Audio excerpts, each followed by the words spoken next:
हाय दोस्तों, जय हिंद। एकता technical coaching में आपका स्वागत है।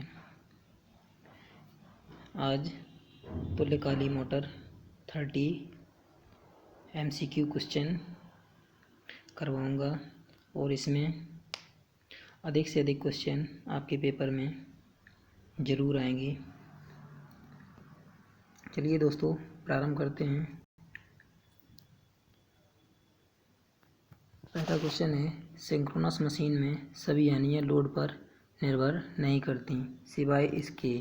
तो ये कौन सी यानी है जो लोड पर निर्भर नहीं करती है? मतलब ऑप्शन होगा डी के, मतलब सिवाय इसके। इसके क्वेश्चन के कहने का मतलब है कि ऐसी कौन सी हानि है जो केवल लोड पर निर्भर करती है, बाकी सब हानियाँ लोड पर निर्भर नहीं करती हैं। तो कॉपर लॉस है। अगला क्वेश्चन है, सिंक्रोनस जनरेटर। एक सिंक्रोनस जनरेटर में आर्मेचर रिएक्शन का प्रभाव पूर्णतः चुंबकीय होता है यदि लोड का शक्ति गुणक, जब पूर्णतः चुंबकीय होगा तो लोड का शक्ति गुणक उस समय 0 लीडिंग होना चाहिए। बी ऑप्शन आपका सही है। अगला क्वेश्चन है, अल्टरनेटर का शक्ति गुणक निर्धारण किया जाता है। अल्टरनेटर का शक्ति गुणक निर्धारण किया जाता है, ऑप्शन डी आपका सही होगा, लोड के अनुसार। जो अल्टरनेटर पर जो लोड होता है उसी के अनुसार इसका पावर फैक्टर निर्धारित किया जाता है। मतलब मशीन का स्वयं का अपने आप का मतलब अपने आप के शक्ति गुणक नहीं होता है, इसीलिए इसकी जो अल्टरनेटर होता है इसकी रेटिंग जो होती है वो केवीए में होती है, किलोवाट में नहीं होती है। ऐसी ट्रांसफार्मर भी है, उसका भी रेटिंग अपने मतलब पावर फैक्टर जो है अपने ऊपर निर्भर नहीं करता है, बाकी अन्य जो उसमें उपकरण संयोजित किए जाते हैं उन पर निर्भर करता है। इसका ऑप्शन डी होगा। अगला है, जब तुल्यकाली मोटर को अति उत्तेजन पर चलाया जाता है तो वह कहलाती है। तो जब ओवर एक्साइटेशन पर सिंक्रोनस मोटर को जब चलाया जाता है तो उस समय ये मोटर जो है वो तुल्यकाली संधारित्र मतलब कहलाती है। अगला है, प्रत्यावर्तक में पिच गुणांक होता है। जो पिच फैक्टर होता है इसको केपी के द्वारा दर्शाया जाता है और पिच फैक्टर का वैल्यू जो होता है वो 1 से कम होता है। 1 से कम होता है, 1 से होता है कम, लगभग ये होता है 0.996 के आसपास ऐसे होता है। तो कभी कभी 995, कभी 966 इस प्रकार से लिखा हुआ मिलता है, 1 नहीं होता है, 1 से थोड़ा सा कम होता है, इसलिए बी ऑप्शन आपका सही होगा। सिंक्रोनस कंडेंसर का प्रयोग शक्ति गुणक सुधारने में किया जाता है जब तुल्यकाली मोटर प्रचालित होती है। तो जब सिंक्रोनस कंडेंसर शक्ति गुणक सुधारने में सिंक्रोनस कंडेंसर का उपयोग करते हैं जब मशीन को लीडिंग एक्साइटेशन दे करके मतलब चलाया जाता है या फिर शून्य लोड पर लीडिंग धारा के साथ चलाया जाता है। 6 का डी ऑप्शन आपका सही होगा। अगला है, प्रत्यावर्तक का वी कर्व या वी वक्र सदैव बनाया जाता है। जो प्रत्यावर्तक होता है उसका वी वक्र सदैव आर्मेचर धारा व क्षेत्र धारा के मध्य बनाया जाता है। बी ऑप्शन इसका सही होगा। देख लीजिए दोस्तों, वी वक्र जो होता है वो इस प्रकार से, इसमें ये होता है एक्स अक्ष और ये होता है वाई अक्ष। वाई अक्ष पर जो होता है वो आर्मेचर धारा होती है यहाँ पर आई ए, और एक्स अक्ष पर जो होती है वो क्षेत्र धारा होती है, ये फील्ड करंट आई एफ, और यहाँ पर ये होता है यूनिटी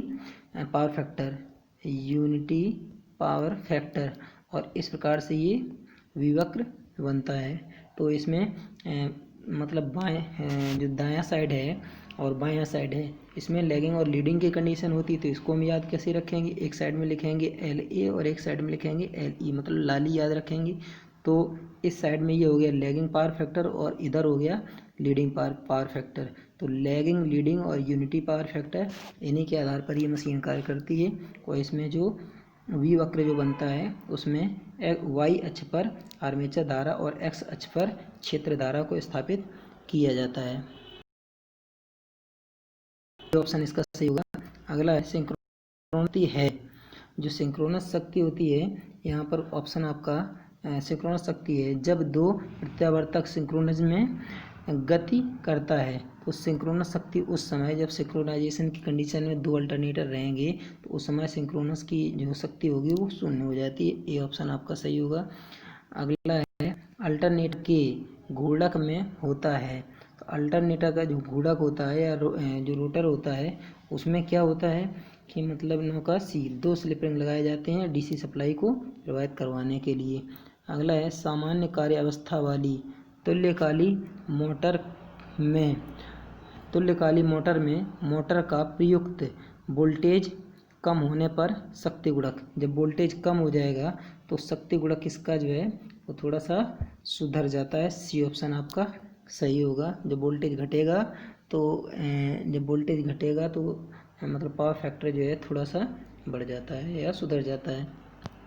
अगला क्वेश्चन है तुल्यकाली मोटर द्वारा उत्पन्न अधिकतम शक्ति किस पर निर्भर नहीं करती। तो तुल्यकाली मोटर द्वारा उत्पन्न जो है अधिकतम शक्ति किस पर निर्भर नहीं करती। 11 नंबर क्वेश्चन का आपका डी, उड़न की दिशा पर निर्भर नहीं करती है, बाकी सभी पर आपूर्ति वोल्टेज, अगर हम वोल्टेज देंगे तो इस पर भी इसकी जो अधिकतम शक्ति है वो इस पर भी निर्भर करती है, जो कोण एंगल जो होता है उस पर भी निर्भर करती है, और घूर्णक होते एक्साइटेशन उस पर भी निर्भर करती है। अगला है क्वेश्चन प्रत्यावर्तक के वी वक्र बनाते समय वाई अक्ष पर क्या दर्शाया है। दोस्तों अभी मैंने ऊपर बताया था जब वी वक्र बनाते हैं इस प्रकार से तो ये एक्स अक्ष होता है, ये वाई अक्ष होता है, वाई अक्ष पर आर्मेचर धारा और एक्स अक्ष पर क्षेत्र धारा को स्थापित किया जाता है। यहाँ पर वाई अक्ष पर पूछा है तो ये ऑप्शन आपका सही होगा। आंसर आर्मेचर धारा सी ऑप्शन आपका सही है।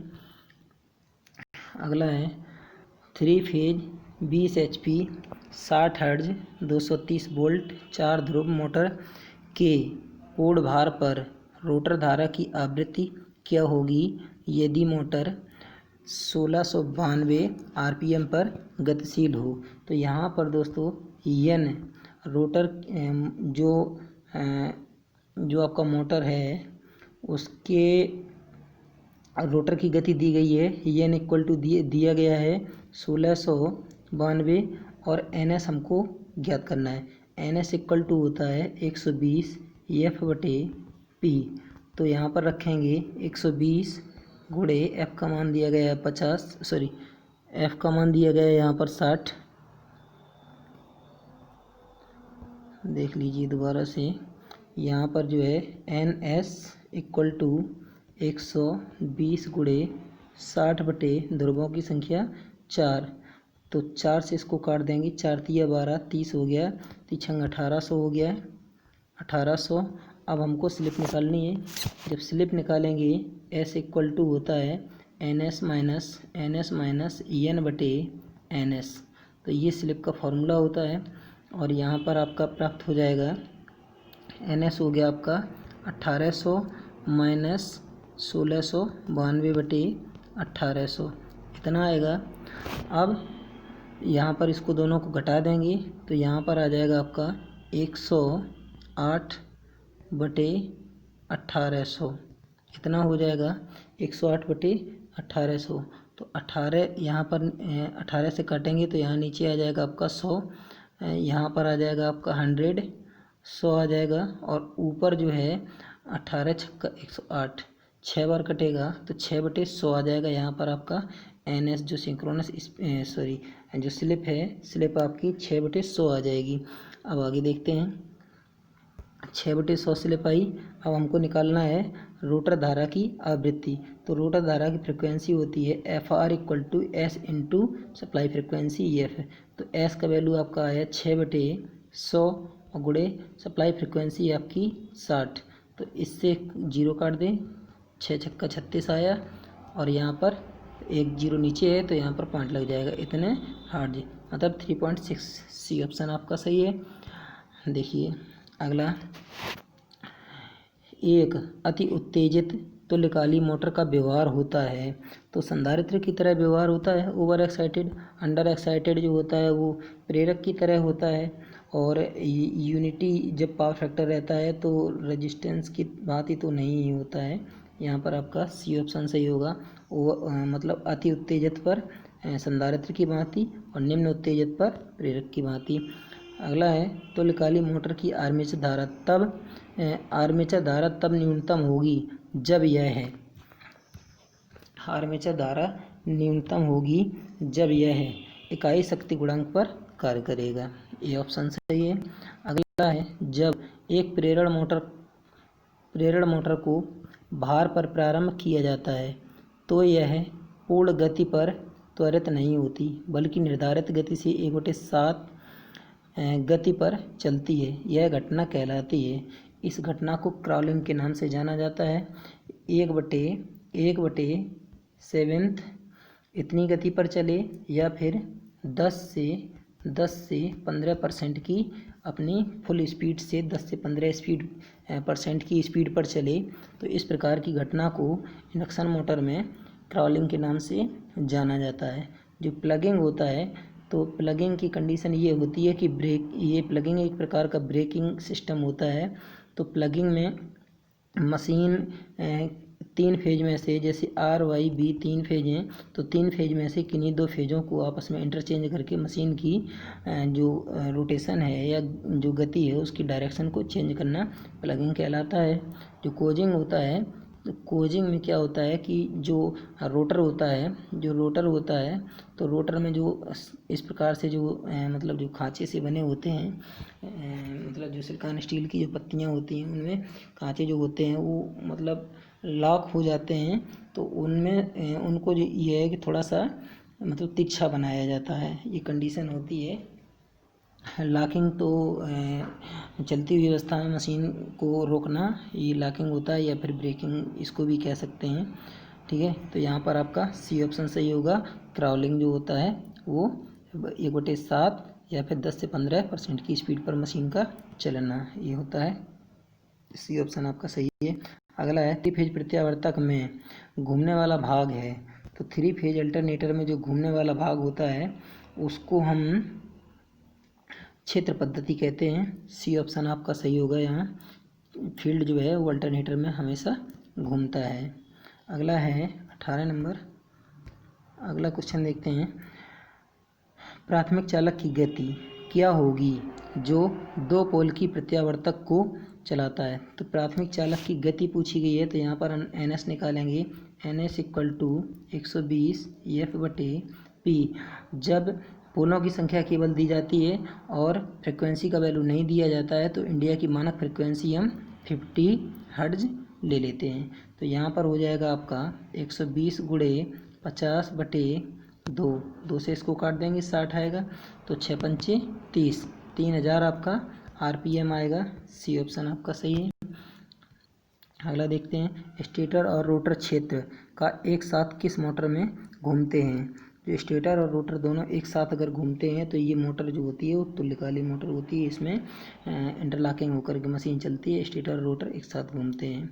अगला है, प्रतिघात के कारण EMF प्रत्यावर्तक की स्टेटर में जो EMF जो होता है इस प्रकार से मान करके चलिए, इस प्रकार से कंडीशन होती है।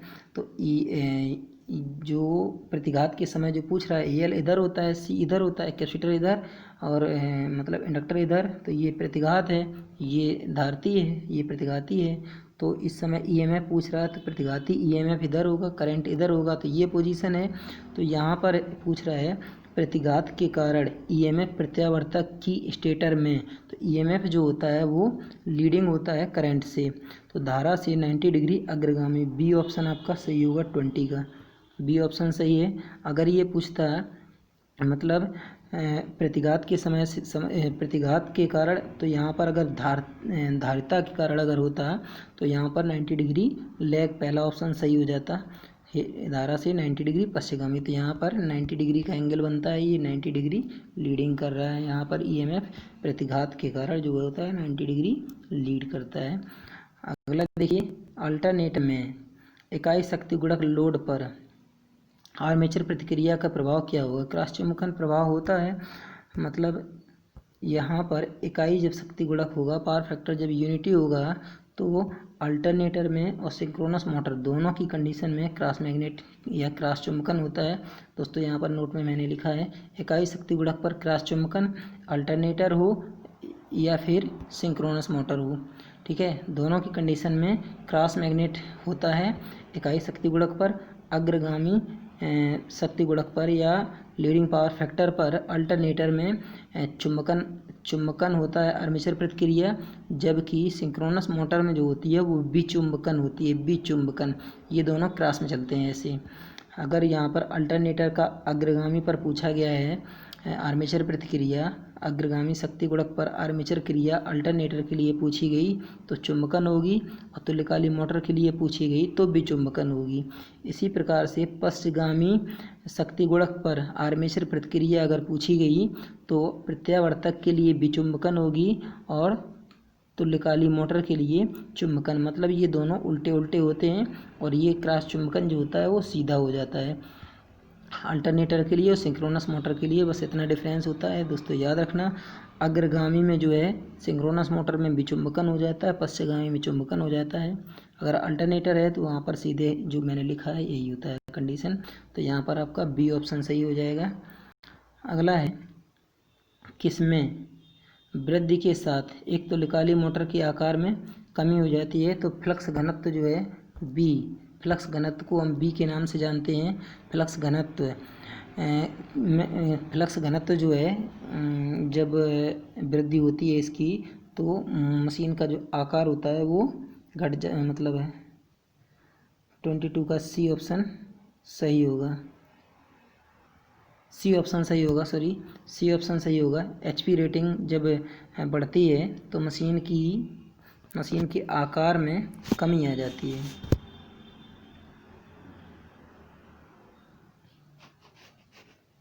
ठीक है। जो फ्लक्स घनत्व बी होता है तो फ्लक्स घनत्व बी जो होता है इसका मात्रक जो होता है वेबर प्रति मीटर स्क्वायर या फिर टेस्ला होता है। ये दोनों के दोनों ऐसा ही मात्रक हैं, इसकी गति से कोई संबंध नहीं है। ठीक है, सी ऑप्शन इसका सही है। अगला है, तुल्यकालिक मोटर की चाल कैसे बदली जा सकती है? तो आवृत्ति को बदल करके सिंक्रोनस स्पीड की जो सिंक्रोनस मोटर है या तुल्यकालिक मोटर है, फ्रिक्वेंसी को चेंज करके इसकी चाल को बदला जा सकता है। या फिर हम कह सकते हैं तो एन इक्वल टू या N S equal to 120 F बटे पी। मशीन के ध्रुवों की संख्या तो हम बार बार चेंज कर नहीं सकते हैं, लेकिन फ्रिक्वेंसी ज़रूर कर सकते हैं। तो तुल्यकालिक गति जो होती है वो फ्रिक्वेंसी के सीधे समानुपाती होती है, अर्थात हम फ्रिक्वेंसी को या आवृत्ति को हम चेंज करेंगे तो तुल्यकालिक मोटर की गति स्वतः ही चेंज हो जाएगी। बी ऑप्शन आपका सही है। अगला है, तुल्यकालिक जनयंत्र किस अवस्था में कार्य करते समय प्रतिघाती शक्ति उत्पन्न करता है? तो प्रतिघाती शक्ति उत्पन्न करने के लिए अवस्था कौन सी होगी? तो यहाँ पर जो होगा शक्ति गुणक, मतलब शक्ति गुणक जो होगा वो प्रतिघाती के लिए लैगिंग होगा। 24 का बी सही है, पश्चगामी शक्ति गुणक। बी ऑप्शन आपका सही होगा। यहाँ पर देख लीजिए, इस प्रकार से एक चतुर्थांश बनाते हैं। इधर ये सी होता है, इधर एल होता है, इधर आई होता है, इधर मान लीजिए वी एल, इधर वी सी। तो अगर यहाँ पर प्रतिघाती पूछा है तो ये प्रतिघाती है, ये धारती है, तो इस पोजीशन में ये, अगर ये करंट हमारी पीछे है तो यहाँ पर लैगिंग की पोजीशन है। करंट अगर हमारी ये आगे है, यहाँ पर अगर करंट आगे है तो ये लीडिंग की पोजीशन है। तो यहाँ प्रतिघाती पूछा गया है, प्रतिघाती अगर पूछा गया है तो यहाँ पर पावर फैक्टर जो होगा वो लैगिंग होगा या पश्चगामी होगा। बी ऑप्शन आपका सही है। अगला है, तुल्यकालिक मोटर में गुणक के ताम्र ह्रास की पूर्ति किसके द्वारा होती है? तो डीसी स्रोत के द्वारा ताम्र ह्रास की पूर्ति होती है। बी ऑप्शन आपका सही है। अगला है, 3 फेज की तुल्यकालिक मोटर में क्षेत्र धारा की दिशा उलटने पर, जब क्षेत्र धारा की अगर दिशा अगर उलट दी जाए या डीसी सप्लाई की जो डीसी सप्लाई है उसकी डायरेक्शन अगर चेंज कर दी जाए तो यहाँ पर मोटर समान दिशा में चलती रहेगी, इसके डायरेक्शन में कोई चेंज या परिवर्तन नहीं होगा। अगला है, तुल्यकालिक मोटर के उत्तेजन में परिवर्तन से क्या परिवर्तित होता है? 27 का सी, पावर फैक्टर चेंज हो जाता है। यदि हम डीसी सप्लाई चेंज करते हैं या फिर एक्साइटेशन चेंज करते हैं तो केवल इसका शक्ति गुणक बदलता है, लैगिंग, लीडिंग या फिर यूनिटी पावर फैक्टर हो जाता है, बाकी कोई परिवर्तन या कोई भी प्रभाव नहीं होता है। अगला है तुल्यकालिक मोटर में पूर्ण लोड स्लिप कितने प्रतिशत होती है? तो स्लिप उसमें होगी कहाँ, जो सिंक्रोनस स्पीड जो है, जो सिंक्रोनस मोटर होती है लोड और बिना लोड दोनों की कंडीशन में तुल्यकालिक गति पर चलती है। ठीक है, जब तुल्यकालिक गति पर चलेगी तो यहाँ पर स्लिप का जो फॉर्मूला होता है S = होता है NS - N/NS। अगर यहाँ पर S जो है, यहाँ पर ये तो सिंक्रोनस स्पीड है और रोटर की स्पीड भी सिंक्रोनस रहेगी और अपान NS रहेगी, तो ये दोनों कैंसिल हो जाएंगे, तो अर्थात इसका आंसर आएगा 0। डी ऑप्शन सही है। अगला है तुल्यकालिक मोटर का परिवर्ती EMF या काउंटर EMF किस पर निर्भर करता है? तो ये होता है लोड एंगल। 29 का सी सही है, भार कोण पर निर्भर करता है। अगला है तुल्यकालिक मोटर की चाल नियमन। जब जो रेगुलेशन होता है, तो रेगुलेशन क्या होता है कि स्पीड जो होती है वो दोनों का डिफरेंस, ठीक है, वही रेगुलेशन होता है। जैसे मान लो जो भी है चाल, उसकी चाल का जो डिफरेंस हम लेते हैं और नो लोड पर चाल, फुल लोड पर चाल बटे नो लोड पर चाल, ये कंडीशन होती है। तो यहाँ पर जब उसकी चाल परिवर्तित नहीं होगी तो जो रेगुलेशन होगा वो भी आपका शून्य होगा। अब दोस्तों कल हम आपको 2 क्वेश्चन दिए थे, उसका आंसर सुन लीजिए। कल जो क्वेश्चन था, पहला क्वेश्चन था एक 8 ध्रुव का अल्टरनेटर 900 RPM पर गति कर रहा है, तो उत्पन्न EMF की आवृत्ति की गणना कीजिए। ये फ्रिक्वेंसी आपकी निकलेगी 60 हर्ट्ज। और दूसरा है उच्च गति अल्टरनेटर चालित होता है, तो ये वाष्प टरबाइन पर। सी ऑप्शन इसका सही होगा। जो कल क्वेश्चन थे 31 नंबर का बी और 32 नंबर का सी ऑप्शन सही होगा। थैंक यू दोस्तों। अगर आपको हमारा वीडियो अच्छा लगे तो आप अपने दोस्तों में शेयर करिए, सब्सक्राइब करवाइए और ज़्यादा से ज़्यादा लाइक करवाइए। दोस्तों आप लोग हमारा वीडियो नहीं देख रहे हैं, ये बहुत गलत बात है। मैं अच्छे से अच्छा वीडियो बनाने की कोशिश, मेहनत करके अच्छा वीडियो बनाने की कोशिश करता हूं और आप लोग इसको आगे नहीं बढ़ा रहे हैं। आगे अगर नहीं बढ़ाएंगे तो हमारा मनोबल कम हो जाएगा और हम वीडियो आगे संभवतः ना ही बना पाएँ। तो इससे आप लोग विस्तारित करिए और प्रसारित करिए वीडियो ज़्यादा से ज़्यादा, तो हमारा मनोबल बना रहेगा। और मैं आशा करता हूं कि हमारे वीडियो आपको आपके जीवन के लिए बहुत ही लाभकारी सिद्ध होंगे, ये हमारा पक्का वादा है। और UPPCL में अधिक से अधिक प्रत्येक वीडियो से कम 2 से 3 या 4 क्वेश्चन निश्चित रूप से फंसेंगे जा कर के।